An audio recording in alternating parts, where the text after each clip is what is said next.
God, where are you? I need a sign. Well, here's your sign. Hi, I'm Pastor Penny Shulz, and thank you for joining us today on Weekly Reflections from the Chapel. This is going to be a joy for me as I get to relay the message God has specifically for you. I serve the First Christian Church and the Presbyterian United Church of Christ congregations in both Aurora, Nebraska, which is just about an hour away from here. Now, I grew up United Methodist, and I'm married to Baptist Assembly of God guys, so previously had a music ministry. You could say I'm kind of multi-denominational. I've been fortunate to have been established on YouTube and had my own website back shortly when YouTube had just launched. Yeah, I'm really that old. But I'm going to play just a little clip. This is my channel, so go ahead and go to it and like and subscribe.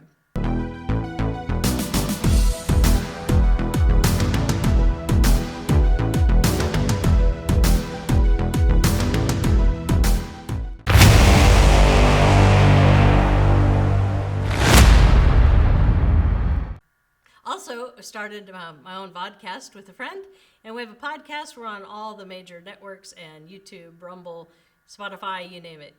So check us out. So it's Live Life in the Spirit.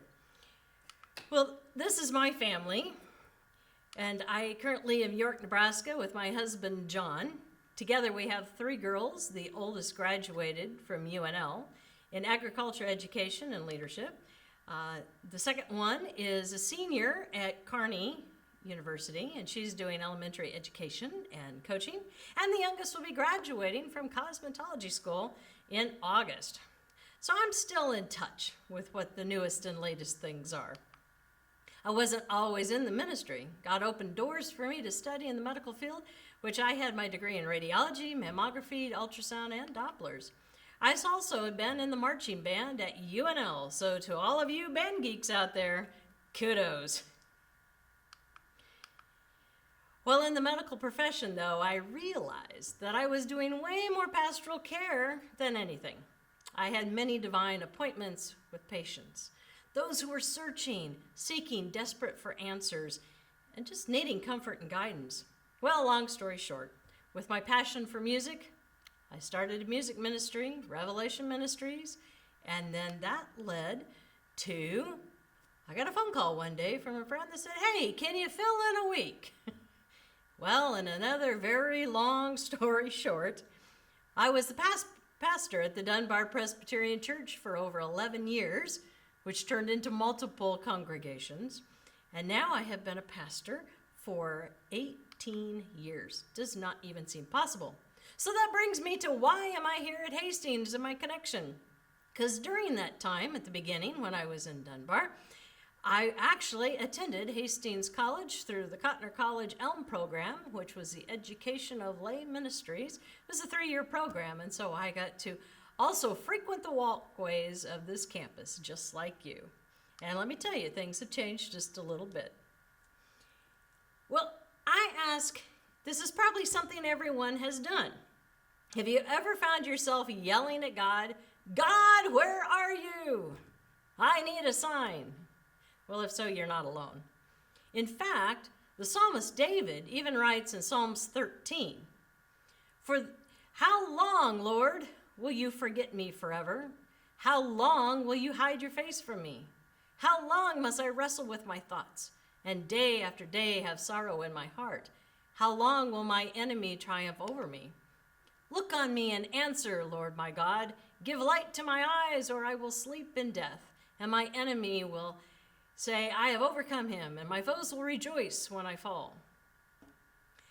But I trust in your unfailing love. My heart rejoices in your salvation. I will sing the Lord's praise, for he has been good to me." Have you had times in your life when nothing seems to be going right? Maybe something tragic has happened and nothing makes any sense. Or maybe you're at an impasse.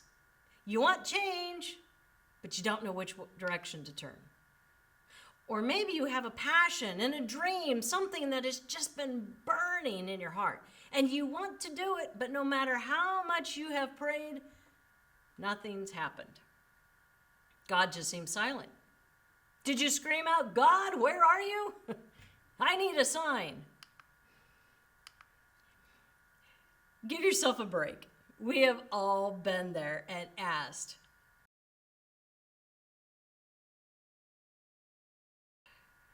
When I was in college, some really interesting and difficult things had happened. God had pushed me from an idea of teaching science to the medical field. But then when I obeyed, it seemed at first like nothing was going right. And to no fault of my own, the files were lost and my opportunity for being in the radiology program just kept getting pushed back. And here I sat with all of my classes taken, and I was 2 places short of getting in. Well, I had 2 options. I could go home and wait a year, or I could pray. I prayed, and really hard, asking for as many signs as God could give me, and just as I was starting to pack my bags to go home, the phone rang. It was my program director who informed me that every year 1 to 2 people drop out. So this year they were going to try something different. Not 1, but 2 alternates. It came with its challenges and its risks, but I felt like God was saying, "Here's your sign." Well, another long story short, it didn't end there. There were many twists, turns, times of crying out and wondering, why would you bring me this far to then just have me hit a brick wall? So many times I cried out to God to show me a sign. Let me know that I'm still on the right track, just anything. A few years back, the comedian Bill Engvall had some success with a style of jokes where the punchline was, "Here's your sign." And basically, what they were jokes in which he described a scene or event that was painfully obvious what happened, but people, for whatever reason, just couldn't get it. Or as Jeff Dunham with Peanut would go, "Nyum." And so they needed a literal sign to tell them, or a literal sign to let everyone know that, well, they were boneheads. He tells the story of how he and a friend had gone fishing and they had just pulled the boat up onto the dock, and he lifted up a stringer full of bass, and some guy up on the dock says, "Hey, did you catch all them fish?" And Engvall says, "Nope, I tucked them into giving up." And then the punchline, "Here's your sign." A family was moving and they had a U-Haul in front of the house. Boxes were everywhere, and the neighbor came over and said, "Are you moving?" The husband said, "No, we just pack up our stuff every few weeks to see how many boxes it takes to contain it all. Here's your sign." Or a good one, for even Ripley, believe it or not, was an 18-wheeler that got stuck under a railroad bridge. The policeman came by and said, "Are you stuck?" The driver looked around at his rig and said, "Nope, I'm just delivering a bridge. Here's your sign." Or I'm sure you guys, if you've been on Facebook, you've seen the church signs, some appropriate and some not so much. And some are very helpful, and then again. This one, "Life without God is like an unsharpened pencil. No point." I don't know why some people change churches. What difference does it make which one you stay home from? That one's kind of an ouch. Don't be so open-minded that your brains fall out. That is a good tidbit for even for me. We're all about that grace, no devil. I like that one. Adam and Eve, the first people to not read the Apple terms and conditions. God recycles. He made you from dust. Having trouble sleeping? Try one of our sermons. I don't think that one went the way they expected. Do you know what hell is? Come hear our preacher. I love that one. Jesus sent you a friend request on Facebook. Some people forget how to pray until the cop makes a U-turn. Been there, done that. Choose the bread of life, or you are toast. Our church is like fudge, sweet with a few nuts. Don't let worries kill you. Let the church help. Another one not so helpful. God's garden, let us be kind, squash gossip, and turn up for church. Is prayer your steering wheel or your spare tire? 7 days without prayer makes 1 week. Tweet others as you would like to be tweeted. Honk if you love Jesus, text while driving if you want to meet him. God expects spiritual fruit, not religious nuts. God gave us mouths to close and ears that don't. That may tell us something. And life has no remote, so get up and change it yourself. So let me ask you, those are some pretty funny signs, and they had some good messages.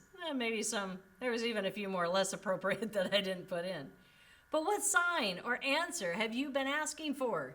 Did you find yourself coming to college with one idea or a career and now doors have closed and you're going, now what? I need a sign. Or when you got here, you had no clue what you wanted to be when you grew up and you just explored different classes and avenues. That is, until you got a message from your advisor who said, you have to declare a major and by next week. What's it going to be? So what SOS did you cry out? The first thought that comes to my mind is the spot in Bruce Almighty where Jim Carrey is asking God for a sign. And well, he gets many, but is pretty totally oblivious to all of them. Okay, God. You want me to talk to you? Then talk back. Tell me what's going on. What should I do? Give me a signal. I need your guidance, Lord. Please send me a sign. Oh, what's this joker doing now?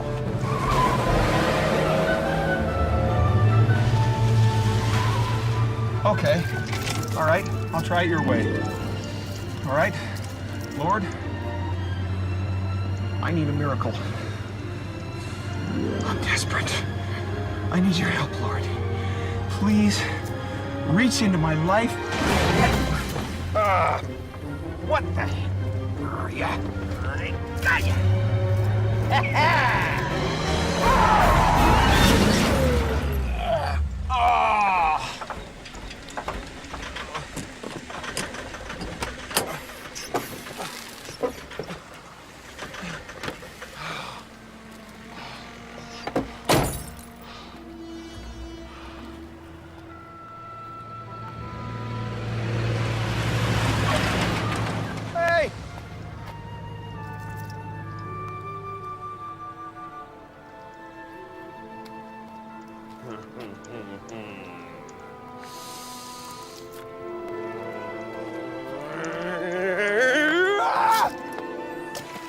Fine! The gloves are off, pal! Come on, let me see a little rat. Smite me, oh mighty smiter! You're the one who should be fired! The only one around here not doing his job is you! Answer me!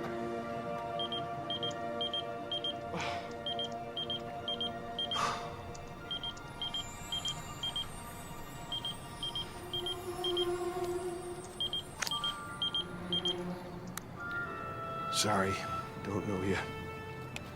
Wouldn't call you if I did. I just love that movie. So many things about that movie, actually. But while this little clip is hilarious, it might hit a little too close to home for comfort. Have you been so focused on the problem that you've been completely blinded to the answer when God actually gave it? Ouch. Yeah, been there, done that many times, and I'm sure it will continue to happen.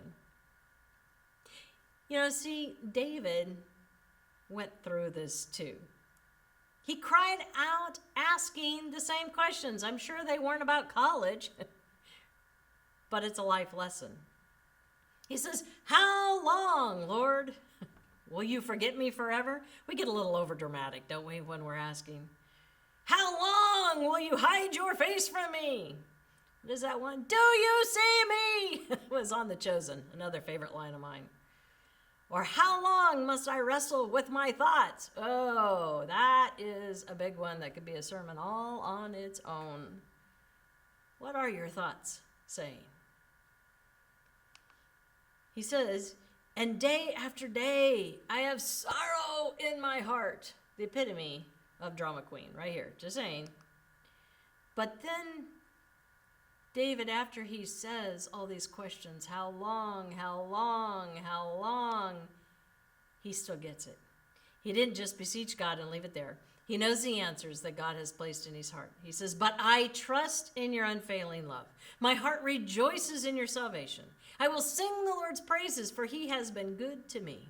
If you are wrestling with wondering what God wants you to do, or where you should go, or maybe you feel him leading you to give you a message for someone else, and you've been a little nervous too, instead of procrastinating or asking for a different sign or ignoring the signs that he's literally giving you, maybe it's because you're afraid of what the answer might be.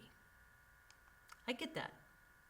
It's really easy to put our fingers in our ears and go la la la la la la la when God is giving us the answer we don't want to hear. But know that God does. And if he hasn't, he will answer. Even if maybe it's not the answer we want. And if you open your eyes, he might just say, here's your sign.